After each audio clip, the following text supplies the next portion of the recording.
The automatic doors hissed open, and a gust of cold wind followed a tall black man into the ER. His tailored trench coat clung to his frame, soaked through, and his left hand pressed against his chest. His eyes were bloodshot, jaw clenched, and breathing labored. He walked with the poise of someone accustomed to command, but it was clear he was in distress. Lightning cracked behind him, illuminating his figure in stark white. "Can I get some help here?" he asked, voice steady but strained. "Doctor." Eric Lang didn't look up at first.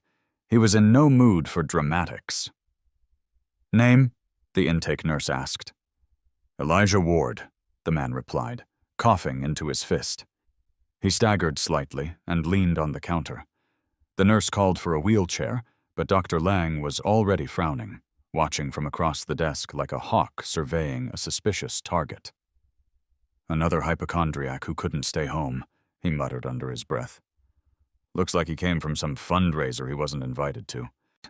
"Vitals unstable," a nurse announced minutes later. "BP 160 over 110. Irregular heartbeat. Patient reports chest tightness. Shortness of breath." Lang finally walked over, glancing at the man without introducing himself. "Mr. Ward, you said you're having chest pain?" "Yes," Elijah replied, lips pale. "Pressure. It started an hour ago. It's getting worse." Lang scoffed slightly. "Smoker? No. Family history of heart disease? My father died of a heart attack at 52. Lang scribbled half-heartedly into the chart. "Could be anxiety. Panic attack, maybe. You don't look like someone in cardiac arrest." He turned to a nearby resident. "Run an EKG, some blood work, but don't go nuts. Probably stress-induced." Elijah's eyes narrowed slightly, but he said nothing. His breathing had become more shallow. "I asked for a cardiologist," he said. "You're not getting one tonight," Lang replied flatly. "Cardiology consults are for actual emergencies, and I'll be the judge of that." Thunder rolled again, low and menacing, as if the heavens themselves were reacting to the scene. In the background, Nurse Carmen observed quietly, her face tight with unease. Something about this felt wrong.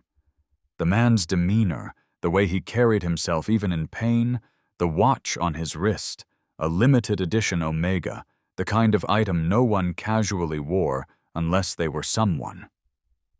Her eyes drifted to the intake form, and her heart stopped. Elijah Ward. She knew that name. Everyone in the hospital administration knew that name. She turned, whispering to another nurse. "That's him, Elijah Ward. He's the president of the hospital." The other nurse's eyes widened. "Are you sure?" "I met him at the annual gala last year. He funds half our departments." Meanwhile, Dr. Lang had moved on, leaving Elijah alone in a bay with beeping monitors and junior staff. The EKG came back irregular. The blood work showed elevated troponin levels. "Doctor?" a resident called out, waving the printouts. "This isn't nothing. He could be in the early stages of a heart attack." Lang rolled his eyes. "Or he's just high-strung. These tests don't always mean what you think they mean." He didn't even walk back to the bay. He simply shrugged and said, "Put him on fluids, monitor him. If he gets worse, call someone. I'm going home." As Lang walked toward the staff locker room, Carmen was already dialing a number on her cell. She pulled up Elijah's official staff profile photo, enlarged it, and approached the resident with urgency.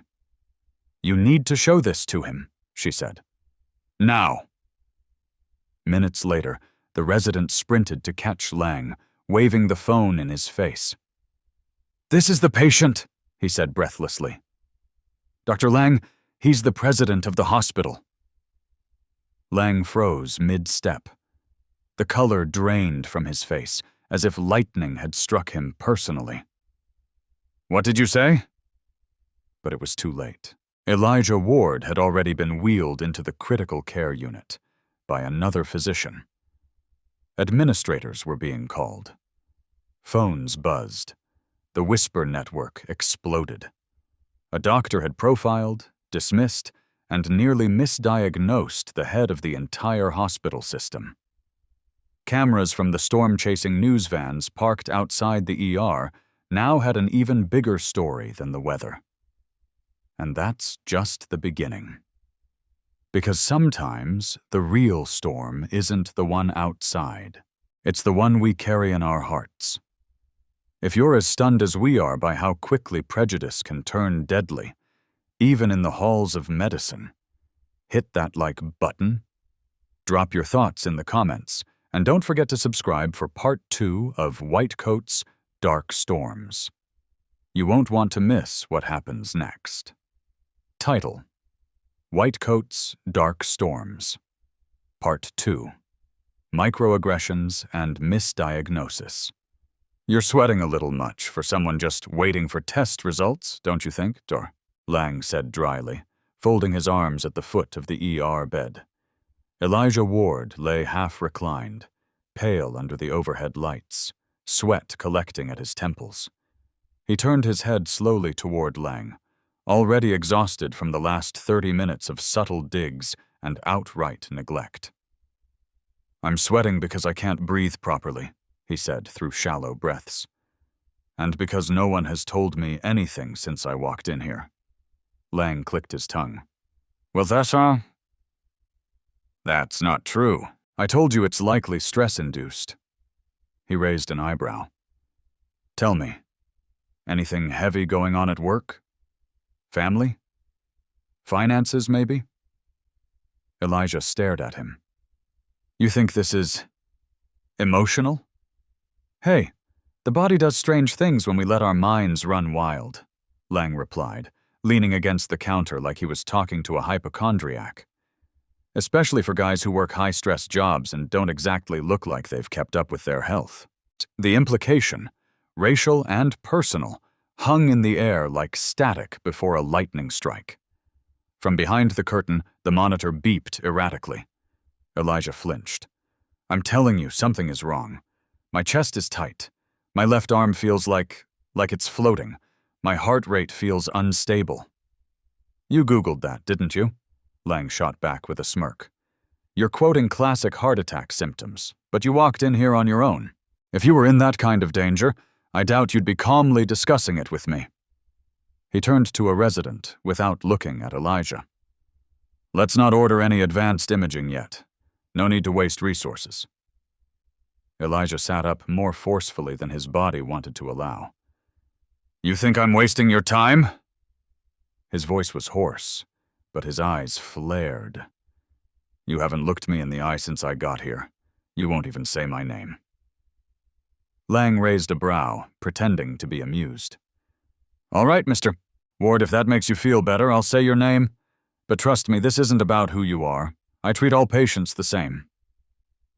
He paused. "Especially the ones who like to act important." The barb landed hard.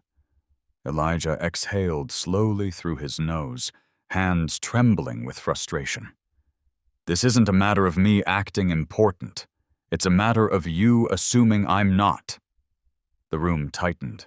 A nurse who had been checking vitals shifted awkwardly, her eyes meeting Elijah's for a fraction of a second before darting away. Lang turned toward her. "You can step out," he said, irritated. "We're done here."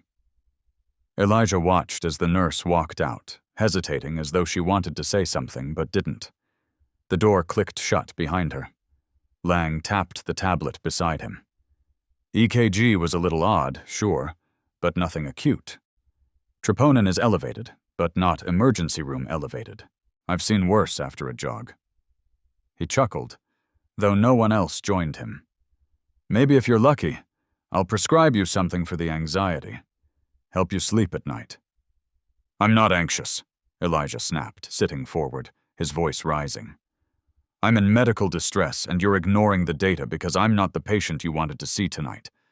I'm a black man in a tailored coat in a place you didn't expect to see one."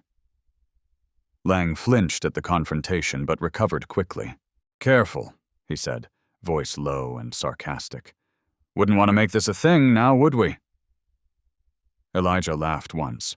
Dry, bitter, empty. It's already a thing. You just don't realize it yet. At that moment, a junior resident burst in with the second troponin report, eyes wide. Doctor, his levels spiked again, significantly, and the EKG, it's changed. There's ST elevation. Lang held up a hand. Slow down. That doesn't always mean what you think it does. Could be a false positive. It's not, the resident insisted. We double-checked the leads. Something's happening. Lang rolled his eyes like he was dealing with a panicked intern. Then put in for an echo and let's see. But don't panic him in the meantime. The resident hesitated. Elijah turned to him, locking eyes. Can you look at me and tell me you believe I'm okay? The resident looked between Lang and Elijah. The silence said it all. We'll order the echo, he muttered before slipping out again. Lang sighed, as if he were the one in pain. I've been doing this for over a decade, he muttered to no one in particular. I know a faker when I see one. But even as he said it, something in his tone cracked. The test results weren't nothing, and the patient's composure hadn't flinched since the moment he walked in, except for the signs his body was showing. Lang turned slowly, eyes narrowing at Elijah like he was finally beginning to doubt his own assumptions, but Elijah didn't say anything else. He lay back against the pillow, chest rising and falling sharply, his mouth tight with pain. The only sound was the rain pounding against the ER windows and the slow beep, beep, beep of the heart monitor beside him. The storm outside was only growing stronger. But inside room 3 of St. Mark's ER, something far more dangerous was brewing. The kind of misjudgment that could cost someone their life. And right now, it was seconds away from costing Dr. Lang everything. The truth? Prejudice doesn't always wear a badge or carry a gun. Sometimes it wears a white coat and holds your life in its hands. If this story has you feeling some kind of way, hit that like button. Tell us your thoughts in the comments, and don't forget to subscribe for part 3 of White Coats, Dark Storms. The next chapter? You're not ready. The ER hummed with quiet dread as tension bled through the walls like smoke in a fire. The second Elijah Ward was wheeled into observation, pale and clutching his side. Nurse Carmen's hands went cold. She had seen that face before, not in a hospital bed, but behind a podium, shaking hands with governors, cutting ribbons on new cancer wings, smiling in polished magazine spreads. It wasn't just that he looked familiar. It was that Carmen knew him. The man lying in room 3 wasn't just a patient. He was President Elijah Ward, the highest-ranking official in St. Mark's Regional Medical Center, the one who signed her department's funding approvals. And right now, a physician who didn't bother to check his ID was treating him like a nuisance. She stepped out of the room without a word, her mind racing. Her heart pounded as she reached into her pocket, pulled out her phone, and frantically searched for the hospital's leadership page. There it was. His photo, smiling, in a black suit and navy blue tie. Her finger trembled as she took a screenshot, then bolted down the hall. Meanwhile, in the staff lounge, Dr. Lang leaned against the counter sipping coffee, like he hadn't just dismissed a man with heart attack symptoms. A resident nervously approached, trying to raise concerns about the second wave of labs, but Lang waved him off with a sharp glare. "The man's panicking, not dying," he said flatly. "Everyone's a cardiologist these days." Down the hall, Carmen slid up beside a junior physician and shoved her phone in front of his face. "That's your patient in room 3. He blinked. "Wait. What?" "That's Elijah Ward. He runs this hospital. Every department. Every division, every person who signs your paycheck reports to him." The young doctor's face went pale. "Oh my God." Without waiting for instructions, Carmen turned on her heel and stormed to the charge nurse's station. She snapped her fingers. "Call upstairs. We need cardiology, imaging, and an administrator now. Don't wait for Lang. Just do it." The charge nurse hesitated for half a second before seeing the urgency in her eyes. "You're serious?" "I've never been more serious," Carmen said, already walking away. Inside room 3, Elijah was slipping further from clarity. The pain had moved into his jaw. He was sweating through his dress shirt now, his breaths shallow and erratic. He didn't know what was worse, the pain or the knowledge that his life had been deemed unworthy by a man in a white coat who had judged him in less than 5 minutes. He stared at the ceiling, jaw clenched, the world starting to tilt as his body betrayed him.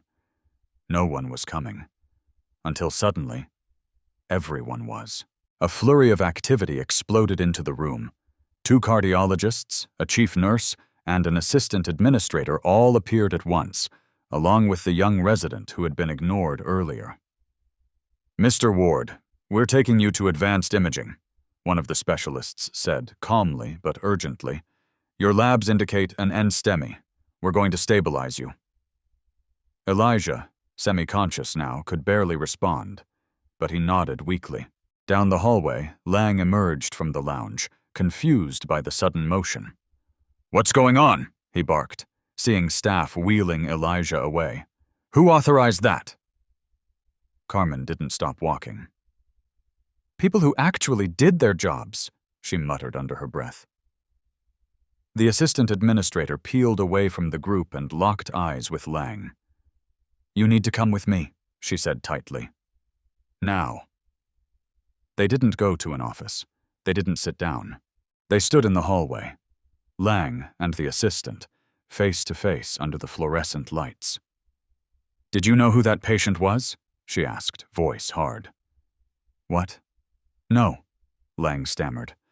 "Some guy off the street, chest pain, sure, but nothing definitive."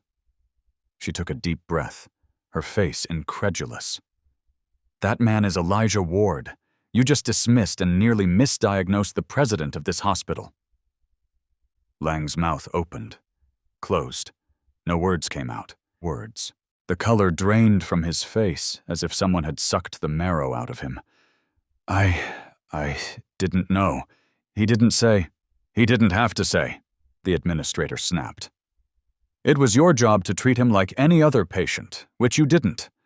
And now we've got a potential lawsuit, a public relations disaster, and a man's life you played roulette with." She walked off without waiting for a response. By the time Lang turned back toward the ER, people were already whispering. The kind of whispers that stick to walls and travel faster than fire. "Is it true? He didn't even check the chart? You don't touch Elijah Ward like that." Eyes followed Lang wherever he went. Staff who once greeted him with deference now avoided eye contact. Doors closed quicker. Conversations stopped when he passed. The air changed. Lang stood still, the storm still raging outside, but something colder howling inside him. Because once the whispers start, they don't stop. And neither does the truth. In a matter of minutes, Dr. Eric Lang went from respected physician to walking scandal. And this is just the beginning. If you're feeling the heat from this moment, if the injustice has you gritting your teeth, go ahead and like this video, drop a comment with your thoughts, and don't forget to subscribe for part 4 of White Coat's Dark Storms. Trust me, you won't believe what happens next. Title: White Coat's Dark Storms. Part 4: Breakdown in the Storm. Elijah Ward locked the bathroom door behind him, leaned against the sink, and finally let his knees buckle. The porcelain felt cold against his palms as he braced himself, his breath coming in quick, shallow gasps. His heartbeat thumped like a war drum in his ears. No nurses, no doctors, no cameras. Just him, a mirror, and the storm outside slapping rain like fists against the hospital's windows. The fluorescent light overhead buzzed weakly as he stared at his own reflection, barely recognizing the man in front of him. His tailored shirt clung to his back with sweat. His tie was still perfectly knotted, though it now looked like a noose around his neck. The face staring back at him was tired, haunted. But behind his exhausted eyes, a storm of humiliation raged even harder than the one outside. He pressed a trembling hand to his chest. The pain hadn't gone away. In fact, it was worse now, squeezing like a vice beneath his sternum. He couldn't tell if it was his heart or the fury boiling just beneath the surface. That doctor, Lang, had looked him up and down and decided, without so much as a glance at the chart, that Elijah was not worthy of urgency. A faker, a loiterer, a nobody. If Elijah had been in street clothes instead of a $1,500, Lang might have called security. The idea that he could run the entire hospital system and still be treated like a trespasser gnawed at something deep inside him. Not just as a professional, but as a human being. A black man with power was still just a suspicious presence when viewed through the wrong lens. He gripped the edge of the sink tighter as another wave of nausea passed over him. A tight, crushing burn coiled in his jaw and down his left arm. It was getting worse, he knew it was, and yet the idea of walking back into that ER bay, under Lang's cold, dismissive stare, made his stomach turn more violently than any symptom could. He wasn't afraid of pain, but he was afraid of becoming invisible again. A fear that, in this moment, outweighed his medical instincts. That was the danger people like Lang never saw. It wasn't just missed diagnoses or clinical negligence. It was the erosion of dignity so complete that even powerful men questioned their right to seek help. He splashed cold water on his face, trying to clear his vision, but his hands were shaking too badly. Droplets fell onto the counter like rain, blurring into the steady rhythm of his gasping breath. He tried to stand straight, but the pressure in his chest caught him halfway up and bent him over again.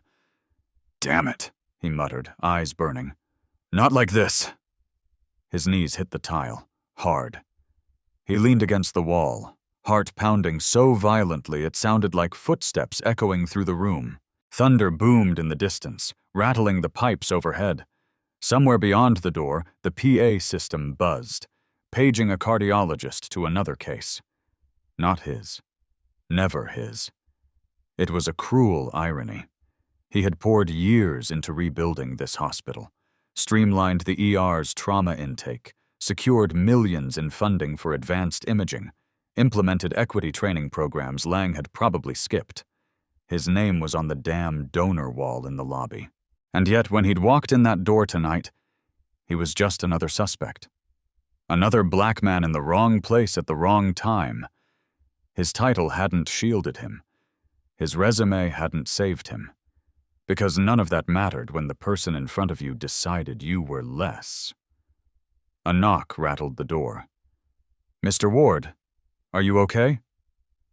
Carmen. Her voice was calm, but laced with urgency. "They're asking where you went. We have the cardiology team on standby now." Elijah couldn't answer right away. His throat was too dry. His vision pulsed at the edges. He reached up and turned the lock slowly, just before collapsing back onto the tile. The door swung open. Carmen caught him under the arm. "We've got you," she whispered. "You're not alone anymore." Moments later, a gurney arrived. A new doctor knelt beside him. This one looked at him, not through him. "President Ward," he said with calm authority. "You're in good hands now. We're moving you upstairs for full cardiac workup. We're treating this like an NSTEMI. You're not going back to that ER bay." Elijah nodded weakly, finally surrendering to the help he should have received hours ago. As they wheeled him away, he caught sight of Lang down the hallway. Frozen, mouth slightly open, face pale. Elijah didn't say a word. He didn't have to. Because in that moment, lying on a stretcher, soaked in sweat and pain, he had never looked more powerful. Sometimes the breakdown isn't the moment you collapse. It's the moment you realize someone saw your pain and still walked away. And sometimes it's the moment you rise anyway. If this hit you hard, if you felt that gut punch of injustice in your chest, like comment and subscribe for part 5 of White Coats, Dark Storms, because trust me, the reckoning is just beginning. Title: White Coats, Dark Storms, Part 5. The Reveal. Elijah lay flat on the gurney, a cold compress pressed to his forehead, wires snaking from his chest to the heart monitor as the cardiology team moved with swift, quiet urgency. The air in the room crackled, not just from the equipment, but from the tension humming just beneath the surface. Nurses exchanged glances. The administrator stood nearby, arms crossed, stone-faced.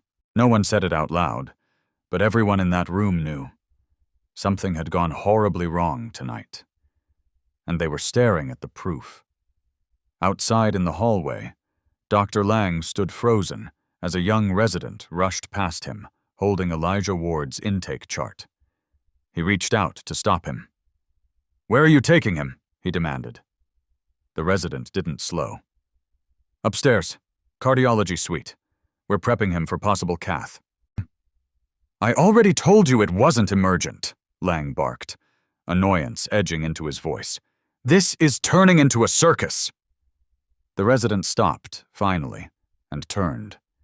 His voice was quiet, but cutting. "Maybe you should check his ID before you talk about circuses." Lang scoffed, but something in his stomach turned. At that moment, Carmen stepped out from the cardiac room and strode straight toward Lang. She was no longer whispering. No more side glances. She shoved a hospital-issued iPad into his chest. "Look at it." Lang blinked. "What?" "Look at the name." Carmen's voice was low, sharp enough to slice glass. Reluctantly, Lang glanced down. Elijah Nathaniel Ward, age 49. Medical history flagged. High priority. Next to the name was a digital badge, a red marker that designated executive access. Below that, President and CEO, St. Mark's Regional Medical Center. Lang stared. His breath caught somewhere between his chest and throat. His first instinct was denial. This has to be a mistake." His voice cracked. Carmen didn't blink. "It's not," she snatched the tablet back. "You called him a faker. Told him he wasn't dying. Laughed about prescribing anxiety meds. You dismissed your boss, Lang, the man who signs your paycheck, the man who built this cardiac wing, the man you refused to look in the eye because you didn't think someone who looked like him could be somebody." Lang stumbled back a step, heartbeat hammering. The weight of the realization hit like a defibrillator to the chest. He didn't say anything," he whispered.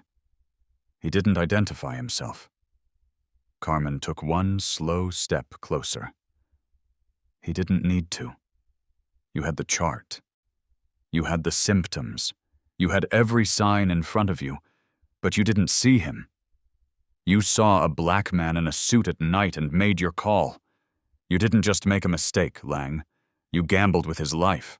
Behind them, a glass door opened. The administrator emerged from the cardiac bay, her voice curt.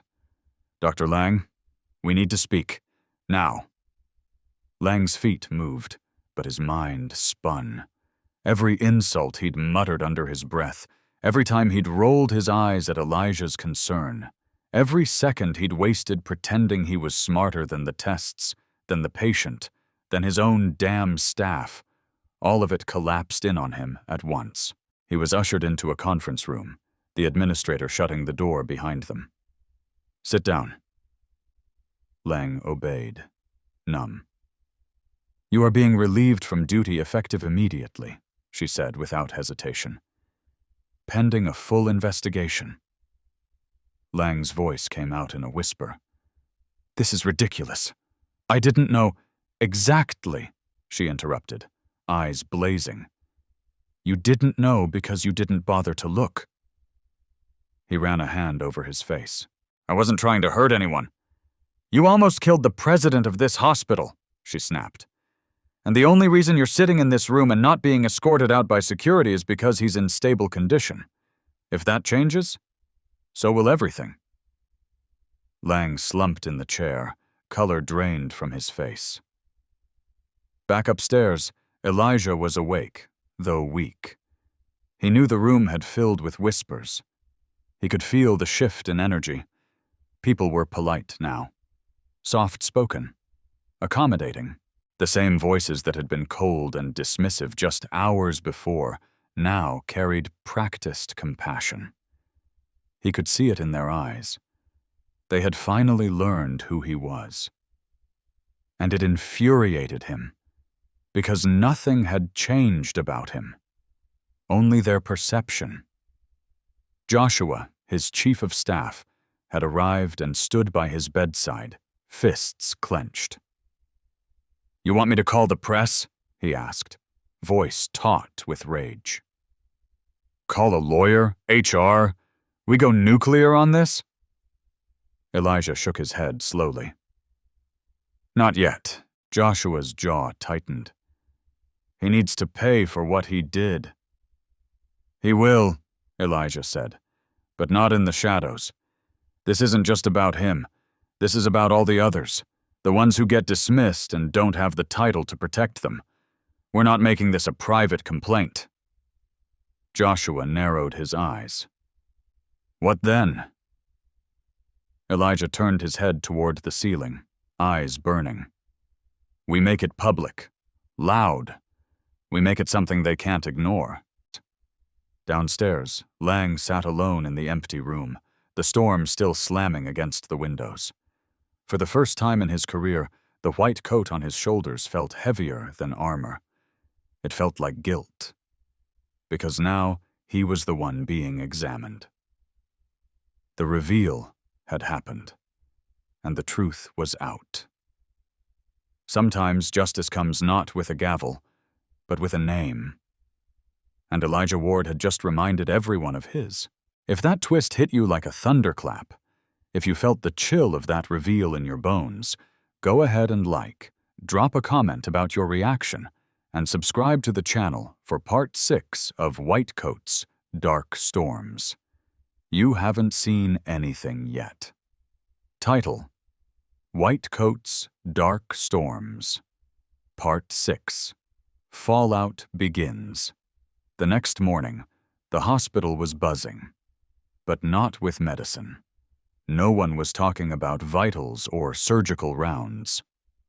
Every whispered conversation was about one name: Dr. Eric Lang, the man who had profiled, dismissed, and nearly misdiagnosed Elijah Ward, the hospital's own president.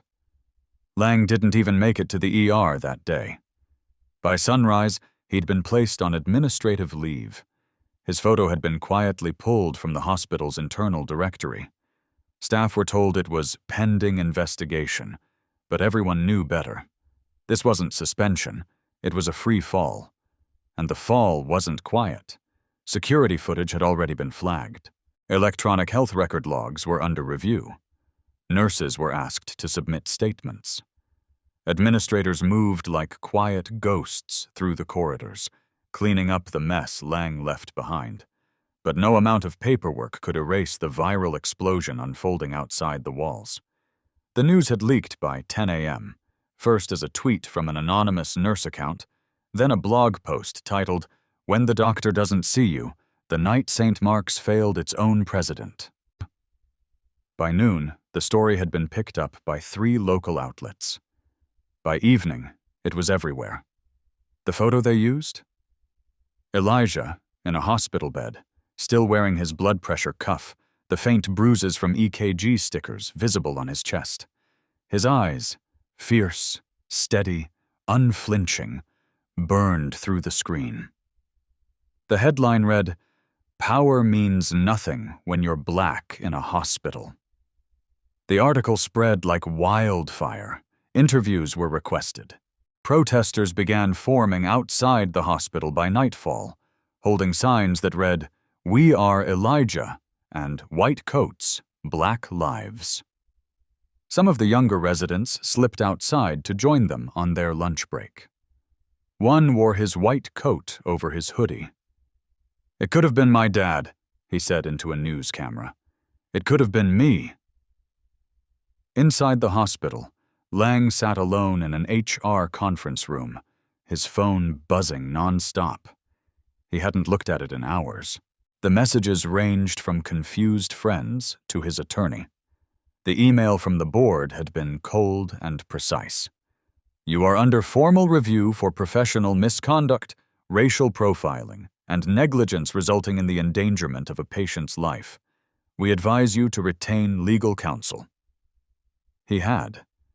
But the lawyer had already warned him. "If they want to make an example of you, Eric, they will. And you gave them everything they need." Meanwhile, Elijah was being moved to a private recovery suite, but not before he made one request. "Let me walk out of the ER on my own."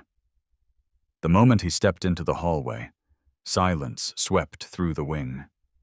Doctors, interns, and nurses alike turned to watch. He didn't speak. He didn't nod. He simply walked. Slow but proud, the IV drip trailing beside him like a ghost of the night before. Some of them looked away in shame. Others stared like they were seeing him for the first time. The man who'd funded the new MRI wing. The man who had pushed for equitable hiring practices. The man who had nearly died right in front of them. Unseen, unheard, almost erased.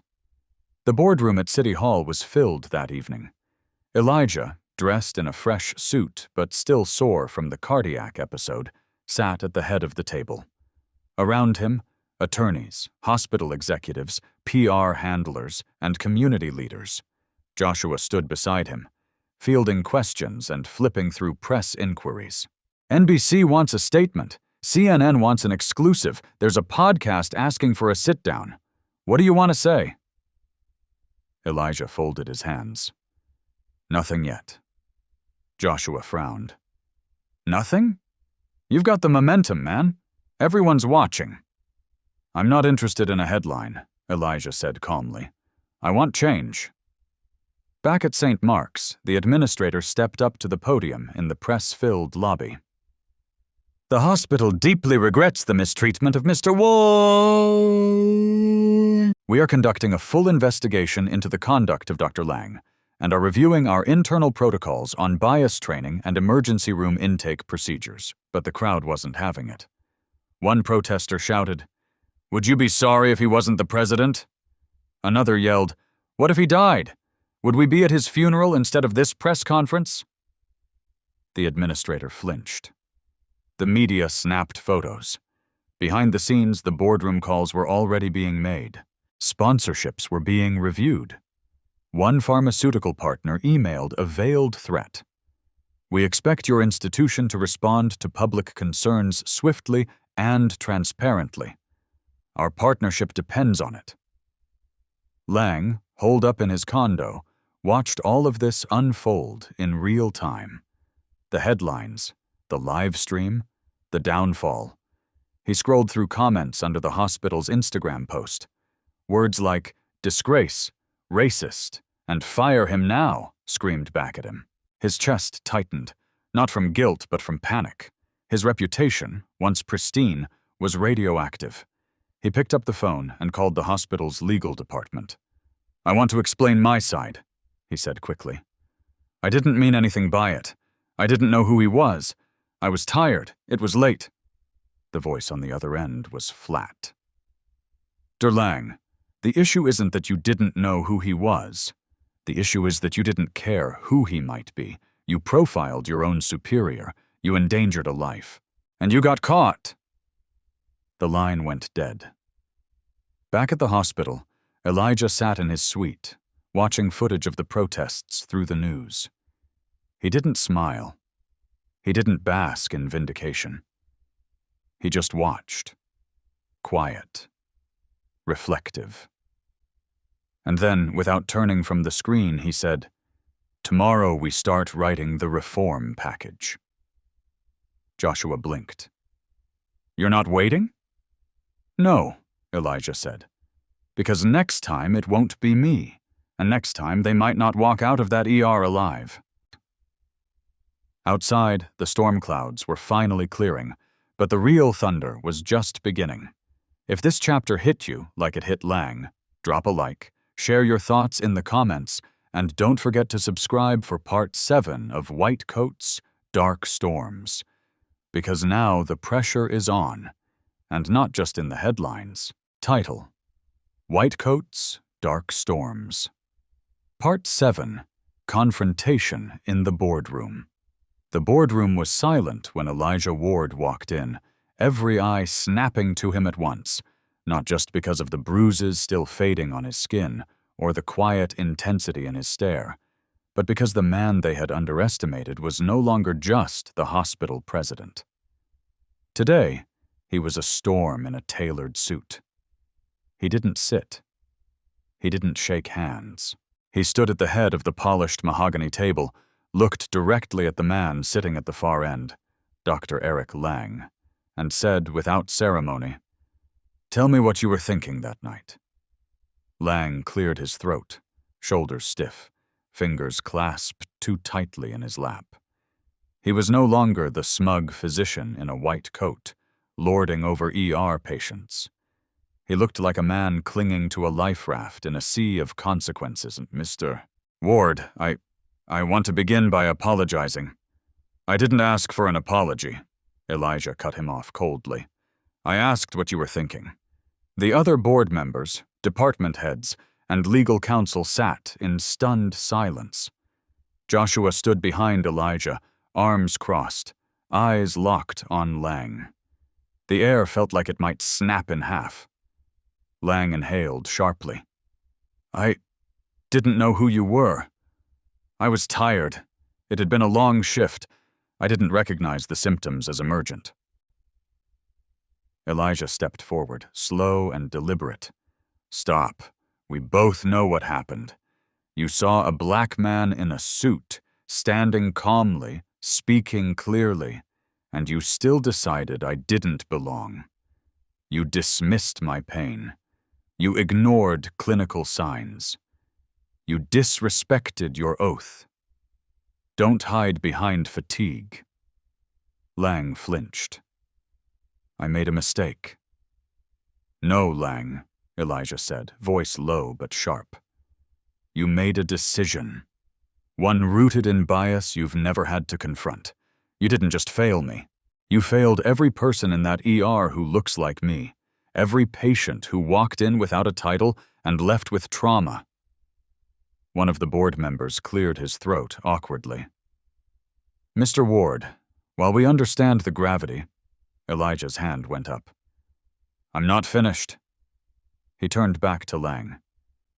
"Do you know what it's like to feel your heart failing, your breath getting shallow, and still be more afraid of being judged than being dead? That's what you did to me. You made me afraid of asking for help. I nearly died, not because you didn't know better, but because you chose to believe I didn't matter enough." Lang's jaw trembled. "I didn't mean for it to go that far." "You don't get to measure the damage in intention," Elijah snapped. "You do it by the outcome. And the outcome, doctor, is that I could have died. You gambled with my life because of a prejudice you didn't think anyone would ever challenge. Well, here I am." A long, stifling silence followed. No one spoke. Even the clock on the wall seemed to have stopped ticking. Elijah turned, finally addressing the room. "And to the rest of you, don't think this is over. This isn't about one man's racism. This is about an institutional blind spot, one you've had the luxury of ignoring while people like me walk into exam rooms and leave in body bags. The head of HR shifted in her seat, nervous. Mr. Ward, we're prepared to offer Dr. Lang's resignation and initiate a full internal review. No, Elijah said. That's not enough. Everyone looked up. I want a public report. Transparent findings. I want the public to know what happened and how we failed. I want new training, real oversight, and a zero-tolerance policy for bias in diagnosis.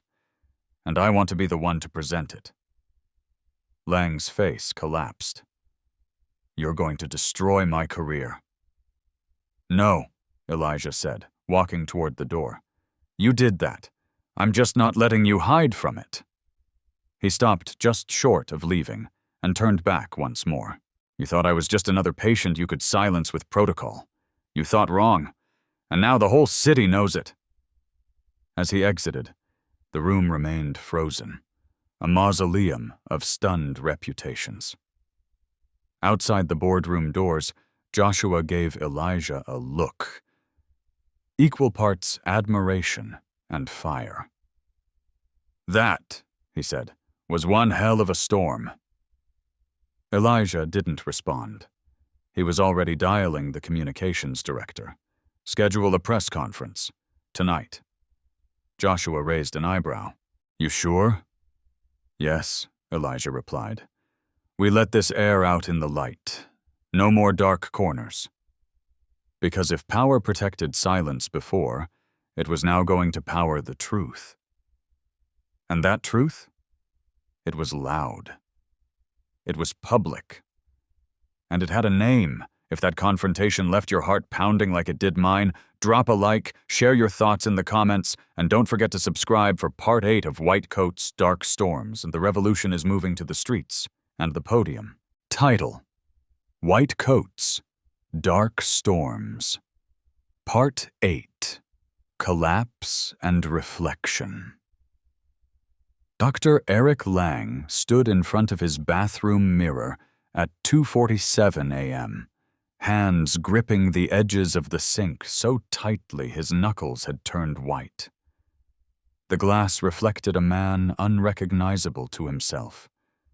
Eyes bloodshot, skin pale, jaw twitching from stress. The white coat was gone, replaced now by an old sweatshirt soaked in sweat. His apartment, once minimalist and pristine, looked like a crime scene of self-destruction.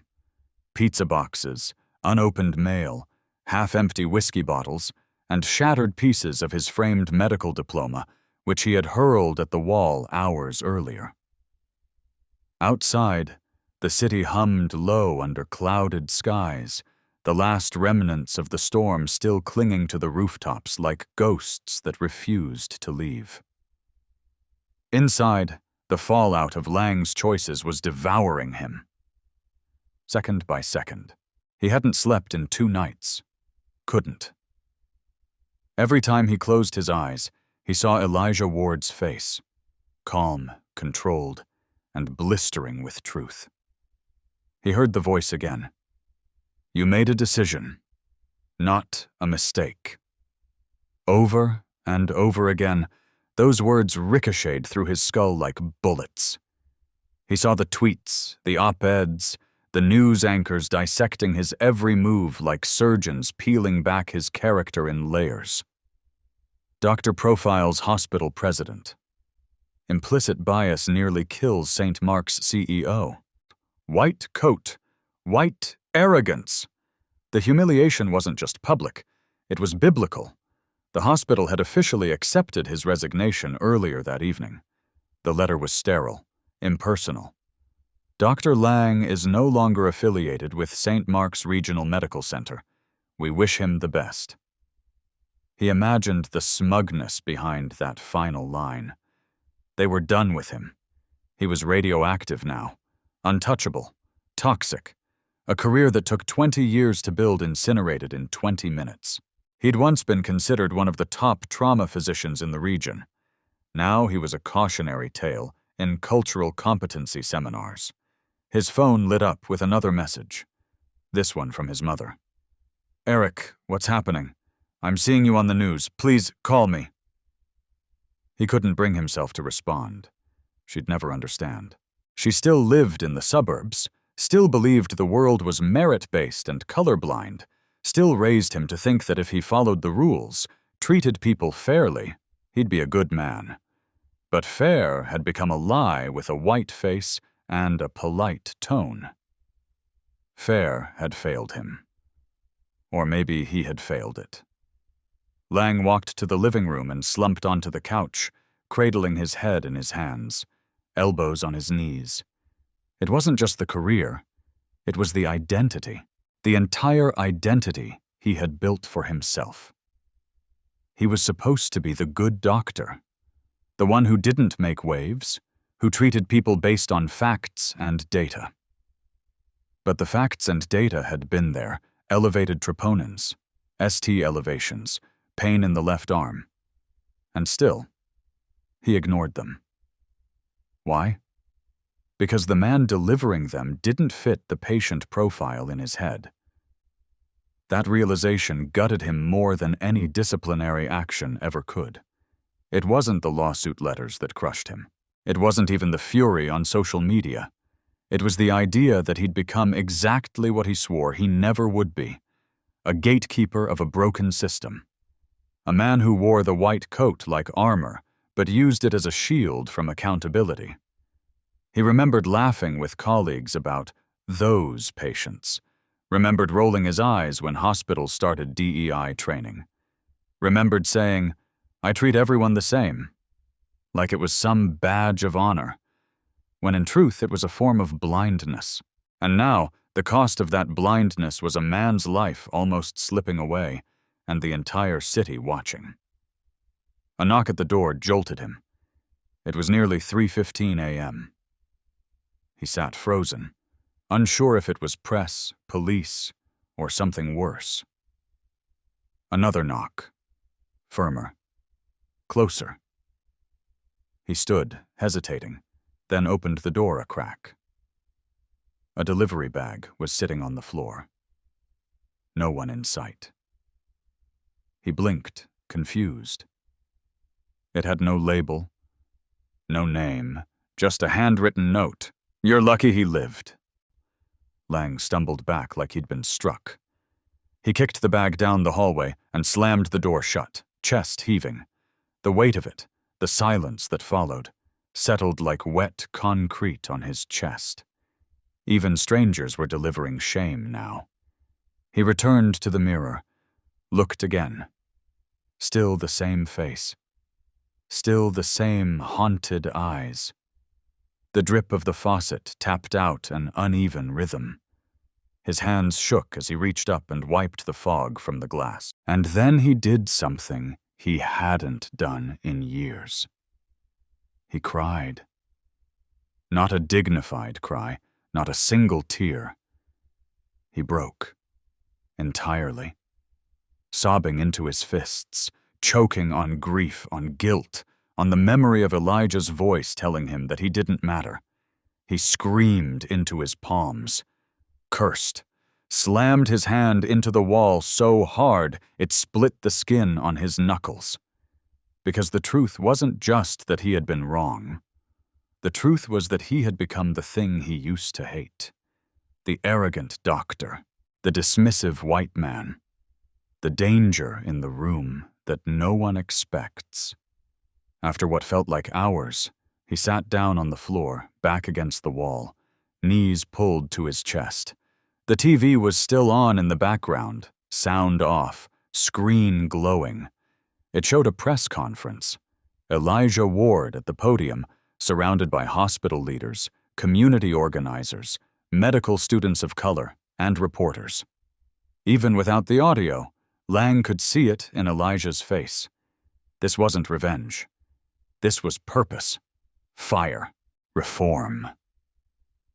The same man he had tried to reduce to another case was now leading an institutional reckoning.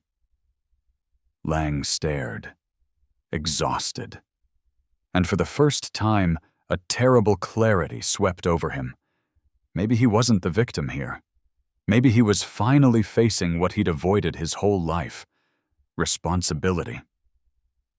Down in City Hall, as Lang wept in private, Elijah raised his voice in public. "This isn't about punishing a man," he said to the cameras. "This is about changing a system, one that too often decides who deserves care before they even open their mouth. I survived. But what about those who didn't?" Lang turned the volume up. The words hit like thunder. "It's time," Elijah continued, "to burn down the idea that credentials erase bias, that polite racism isn't deadly, that we don't see color in white coats, because I do see color, and I nearly died because someone else didn't want to." The audience erupted into applause. Reporters shouted questions. Elijah raised a hand to quiet them. "No more silence. No more secrecy. The veil is off. And the work begins now." Lang shut the TV off. In the darkness, he whispered to himself, "You were right." Because now, he knew. He had lost more than a job. He had lost the illusion of who he thought he was. And Elijah? He hadn't just survived the night. He'd taken it and turned it into revolution. If that collapse hit you deep, if you saw the wreckage, the reflection, the reckoning, drop a like, share your thoughts in the comments, and don't forget to subscribe for Part 9 of White Coat's Dark Storms. The final battle for reform is here, and it's going to shake the system to its core. The council chamber was standing room only. Bright lights from news cameras flooded the space, glinting off the polished table and casting hard shadows on the faces of the city's power players, hospital executives, legal advisors, community advocates, and city officials. At the center of it all stood Elijah Ward, no longer in a hospital gown or a recovery suite, but in a crisp navy suit, his posture like steel beneath glass.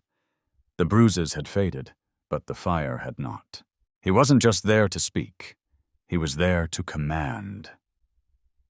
"All rise for Mayor Bennett," someone announced. But the mayor had barely stepped through the door before the crowd turned their eyes right back to Elijah. Because everyone knew he was the man of the hour. The mayor took his seat beside him and leaned over. "You sure you want to go this hard?" he whispered. Elijah didn't blink. "We're past soft." The room silenced as Elijah stood, his presence alone quieting the murmurs like a wave rolling over a shoreline. He didn't hold notes, didn't need a teleprompter. He placed both hands on the table and looked directly into the wall of cameras. "Let me be very clear," he began, voice calm but ringing with authority. "This isn't a press tour. This isn't a political moment. This is a public reckoning, and it's long overdue." Flashes burst across the room.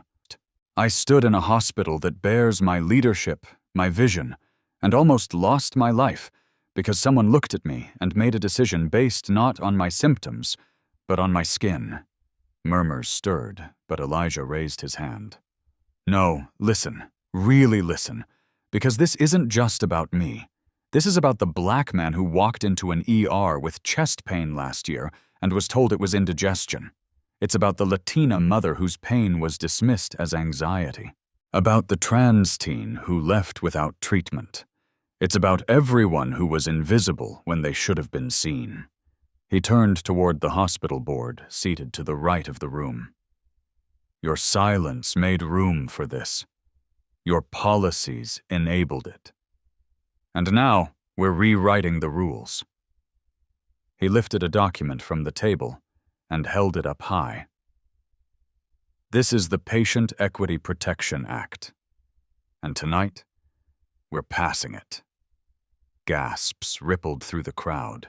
This legislation establishes an independent civilian oversight committee with real investigative power over hospital misconduct. Not just paperwork, not just a desk review. Action. Elijah stepped forward as the cameras followed every movement. It mandates mandatory racial bias and de-escalation training for all clinical staff, with real evaluations, not box checking. It implements a transparent public reporting system for all patient complaints, updated quarterly, accessible to the public. He locked eyes with the city's legal counsel. And any hospital that refuses to comply loses access to municipal funding and public insurance contracts. The room exploded in whispers, stunned expressions, nervous shifting. But Elijah wasn't finished.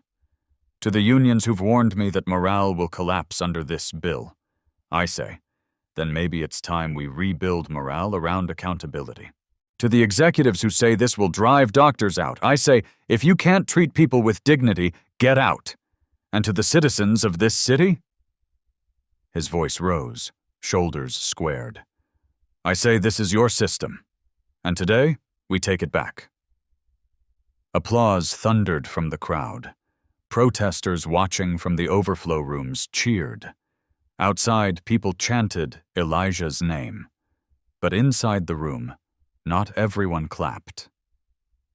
Across the aisle, Dr. Harland, head of medical policy, stood up slowly. "Ward," he said, his tone respectful but cautious.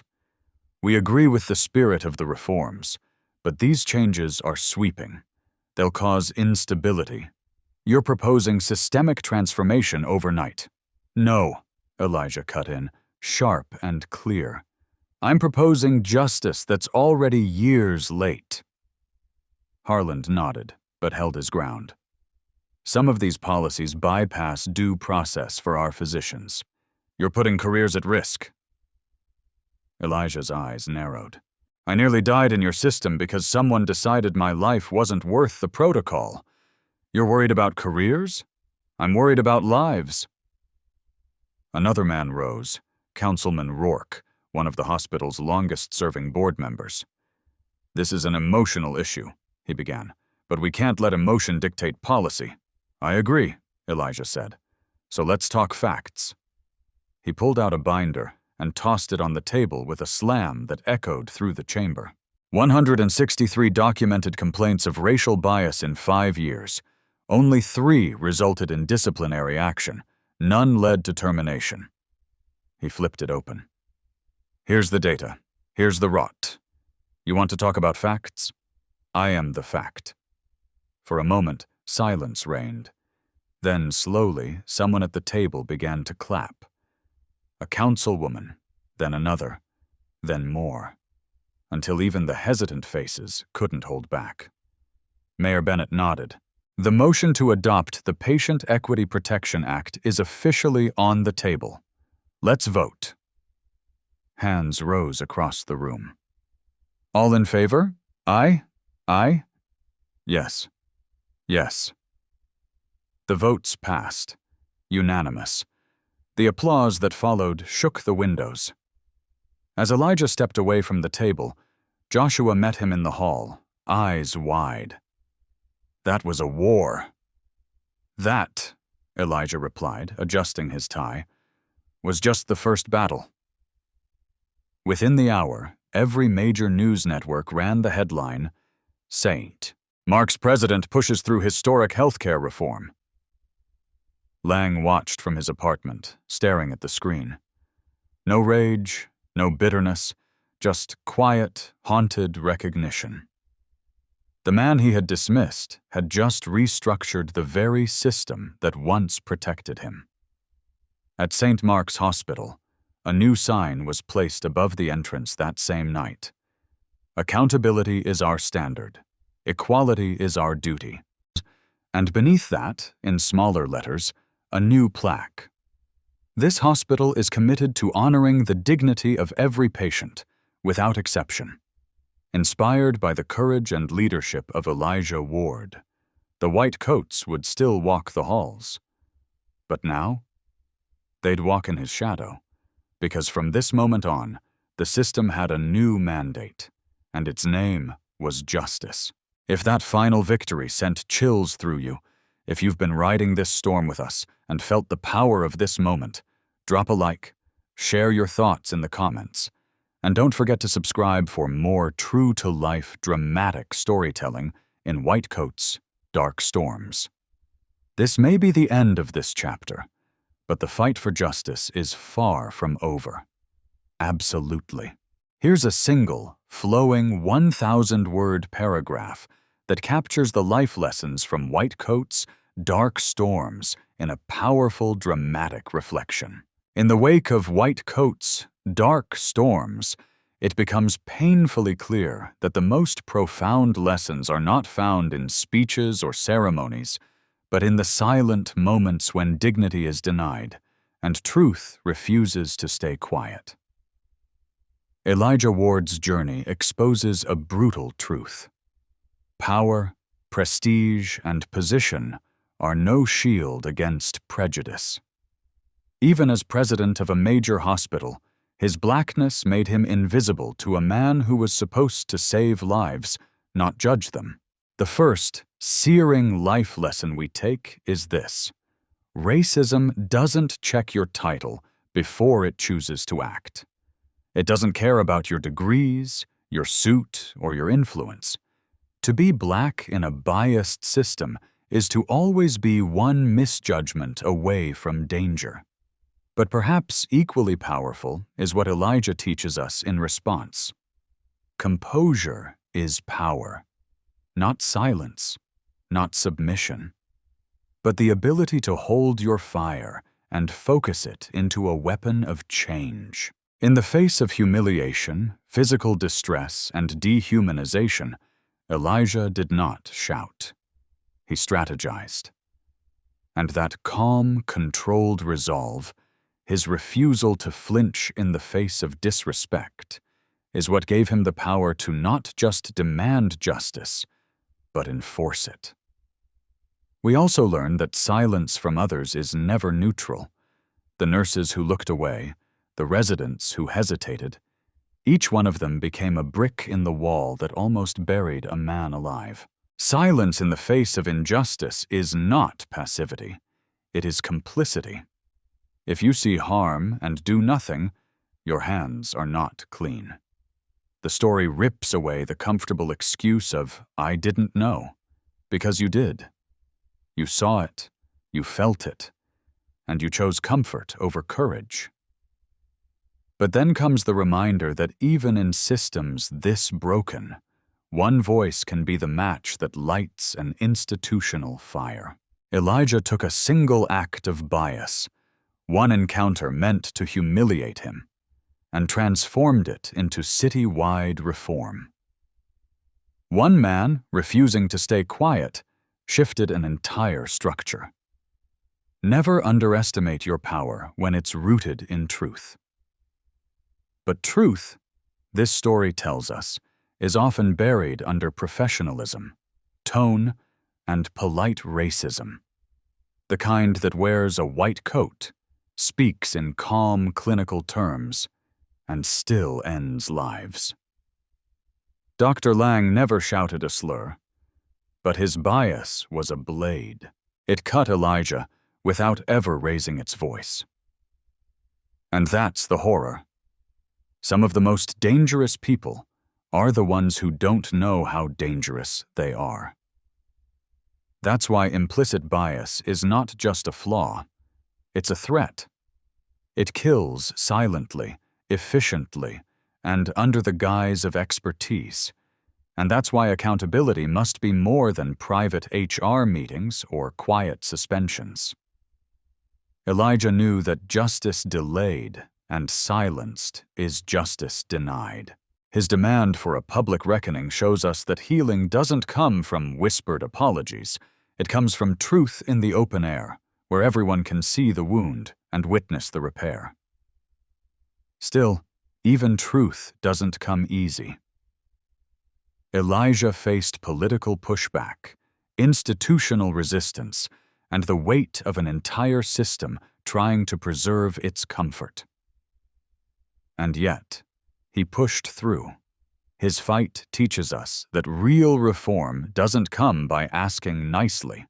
It comes through confrontation, through persistence, through the refusal to settle for optics when lives are on the line. You can't reform a system that you're afraid to disrupt. And in Elijah's story, we see another profound truth. Healing is not just personal, it's structural. He didn't just want to feel better. He wanted the system to get better. That's the kind of leadership this world starves for, leaders who don't use their survival as a shield, but as a sword to carve a new path for those still suffering in silence. Because real leaders don't protect themselves. They protect those who haven't yet been heard. Another piercing lesson? Bias doesn't only show up in monsters. It shows up in people like Lang, doctors who believe themselves to be fair, educated, compassionate. But fairness without awareness is just another form of arrogance. Lang didn't believe he was racist, but the outcomes of his actions tell the real story. And that's the core of it. Racism is not defined by what you feel. It's defined by what you do. And if what you do endangers lives, your intentions are irrelevant. You are responsible. Just as important is the message that the storm isn't just outside the hospital, blowing through trees and drenching sidewalks. The real storm is inside. Inside institutions.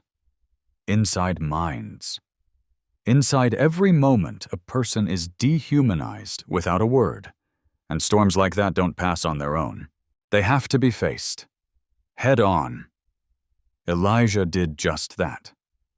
And perhaps the most inspiring lesson of all is what he chose to do with his pain. He could have retreated, could have taken a private settlement, fired Lang behind closed doors and gone on vacation. But he didn't. He stood up, not just for himself, but for every name that never made the headlines. He turned a personal nightmare into a public revolution. He didn't just survive injustice, he redefined it. He taught us that sometimes the system won't wake up until you shake it by the collar. And when you do, don't apologize for making it uncomfortable. Justice has never been polite. So what does white coats, dark storms leave us with? A legacy of courage, a blueprint for reform, a warning to those who still choose ignorance, and a battle cry for those too tired to keep asking nicely. It reminds us that change doesn't come when the powerful feel safe. It comes when the unheard finally decide to speak louder. And when they do, the world is forced to listen. If this story moved you, if it challenged you, if it made you feel something deep in your chest, like, comment and subscribe for more raw, transformative storytelling like White Coats, Dark Storms. Because stories like these aren't just fiction, they're happening, right now, and they need to be heard.